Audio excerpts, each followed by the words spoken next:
আমার সোনার বাংলা, আমি তোমায় ভালোবাসি।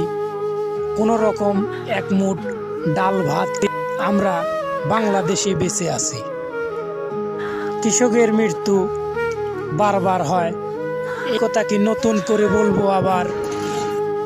সবারই তো আছে জানা, কৃষক মরে কৃষি আবাদ করতে গিয়ে আবার।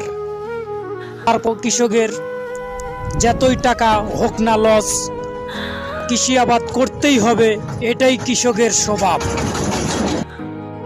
কৃষকের জন্য দেশের কেউ ভাবে না, এটা পরিষ্কার। কৃষক দিনরাত পরিশ্রম করে এক মুঠো ডাল ভাত খেয়ে বেঁচে থাকতে চায় আবার। তাই বলি দেশের সকল নেতাকর্মীকে, কৃষকের দিকে তাকিয়েও একটু মায়ের নজরে। কৃষকের তো দাম নেই এই বাংলাদেশে।